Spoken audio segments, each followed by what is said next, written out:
Monday Night Chat with Wong Chen.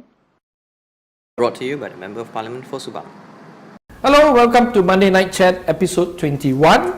We're shooting this on the 11th of January, which is the Friday, so that allows the editors to edit over the weekend and put it up on Monday.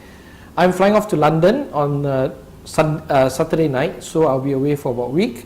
So the next Monday Night Chat is going to be run by the interns and the officers. Okay, so for this week, we're going to talk about Policy Monday. I'm not an expert on the matter, but we're going to try and talk about education policies. And then we'll do the 120 seconds, and then we'll try to get the interns to do a song and dance or something, or whatever.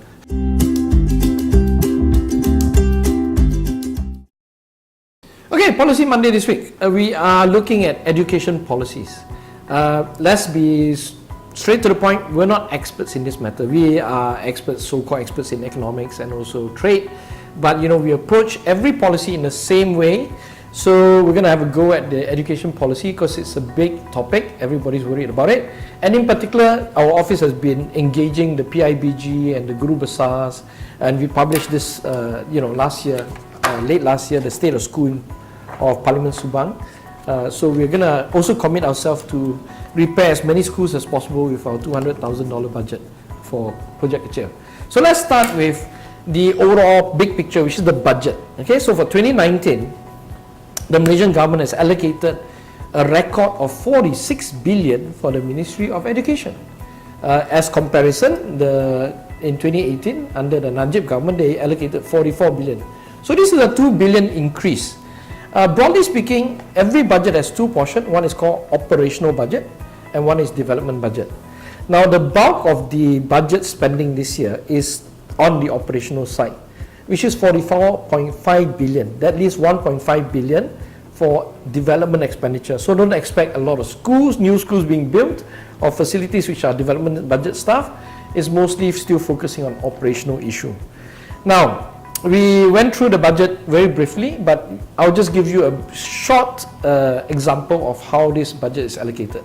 On the operational side, we're talking about paying teachers their salary, buying supplies of paper, photocopier, running the school operational wise, management of the operations by the ministry itself. All this falls under operational budget.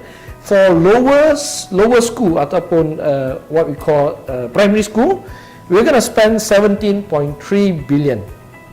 Okay, and we have on record 260,000 officers working in the primary school sector.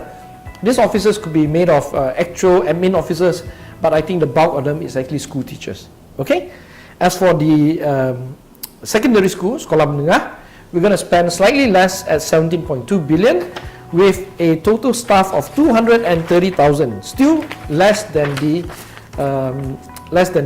primary school. We assume this drop is due to the fact that some students actually drop out of school later after finishing their Form 3. Okay, so that's the broad picture of how we're spending this money. What are the policy issues?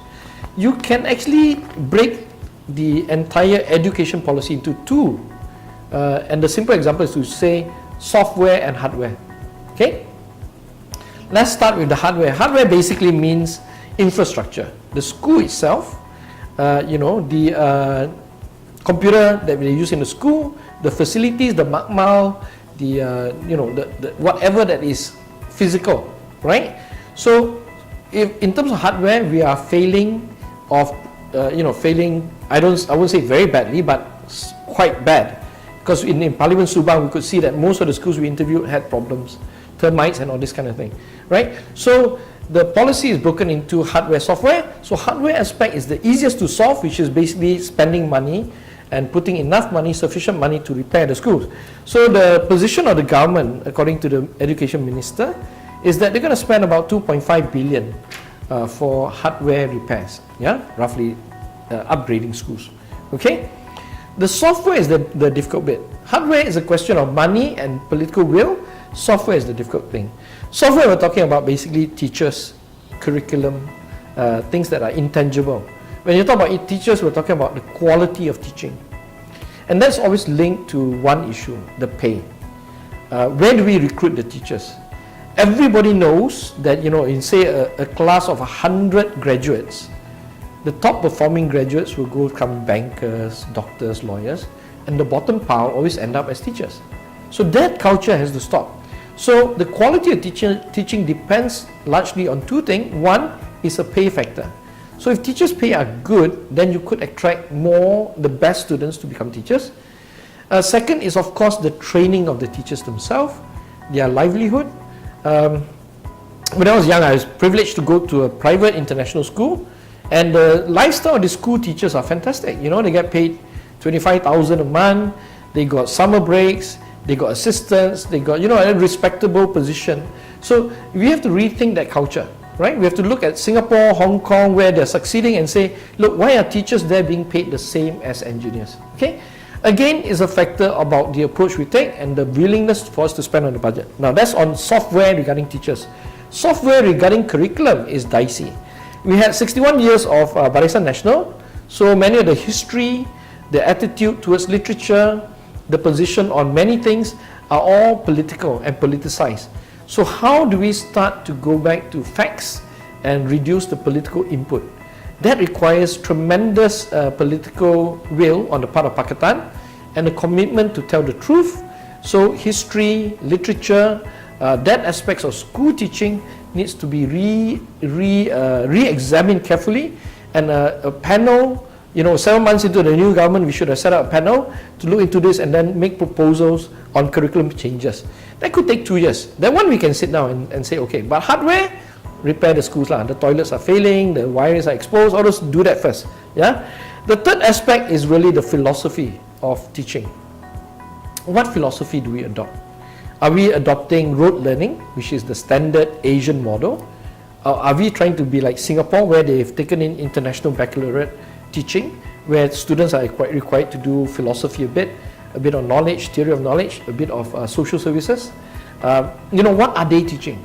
Are we going to go to the extreme where we go and embrace the Nordic model, where we don't celebrate top schools or middle schools or lower ranking schools? All schools are equal. Yeah? Are we going to have a system that rewards, smart people, or are we going to have a system that says that we shouldn't leave anybody behind? Yeah? So we try to moderate dumb down a bit so that everybody comes up together. So that philosophical question about education is going to take many years to come. And in particular in the Malaysian context, we have races, we got Agama school, we got Tamil school, we got Chinese school, we got Malay schools, so on and so forth. All that needs to come back into a national agenda for dialogue. So, in summary, one, hardware is a question of money. So please use that money as soon as possible and repair the schools, give them the equipment they need. Okay? If you want to build swimming pool, build lah. I mean, it's not relevant, but that's hardware. Software, if we pay the teachers better, we may get better results, but that costs a lot of money. Yeah, as you can see, the budget mostly is to pay salaries. So that requires a growing economy for us to resolve that. Curriculum, the issue about rewriting history, revisionist history, that may take 1 to 2 years to do. Yeah? And then lastly, the entire philosophy is going to be difficult. We really have to look at the whole thing, national unity, the concerns and needs of the races, and agama and religious teaching, all those. That one I think easily 5 to 10 years to resolve. So my advice to the government of Pakatan, do the easy one first, repair the schools, do the hardware, then start looking at the curriculum, and then number 3, start looking at how to pay teachers better, get our finances in order, and number 4, lastly, talk about the philosophy and allow people to have a referendum on what direction they want, because every parent really cares for their own children, right? So let's try to engage and talk about that. But as I said, timing, timetable, priority. That's it for Policy Monday this week.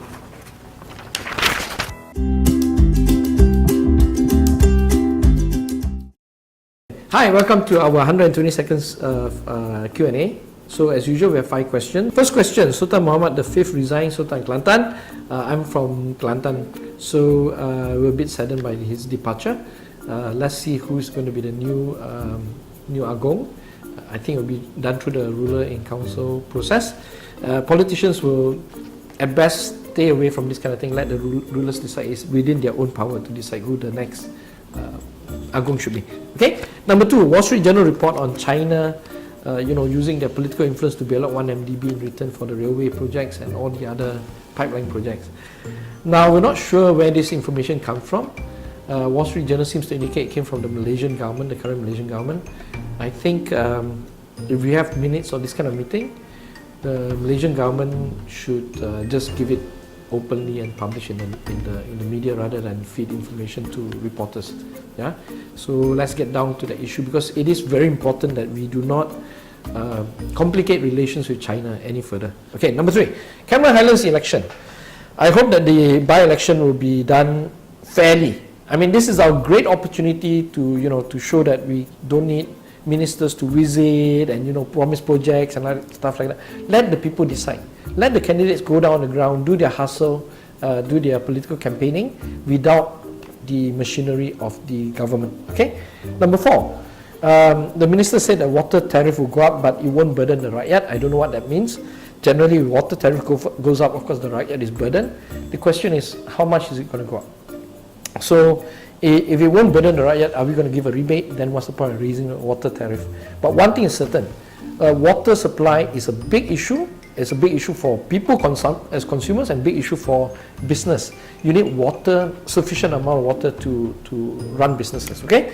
And lastly, I got 6 seconds left, 4 seconds. Okay, what am I going to do in the UK? I'm going off on Saturday. I'm on a mission with the Speaker and a few MPs to basically go to UK Parliament, and we have 4 days of work to do and roughly 16 meetings, So I'm going to focus primarily on the reforms that we hopefully can learn from the UK and adapt it to Malaysian standard. We can't carbon copy the UK. We've got different culture, but I'm going to ask probing questions, very detailed questions on budget, on the role of the Speaker and what kind of powers they have, what is the scope, and then come back with hopefully a report on the matter. Okay, so that's it. I will see you all when I come back in about 8-9 days from now. Okay, thank you very much.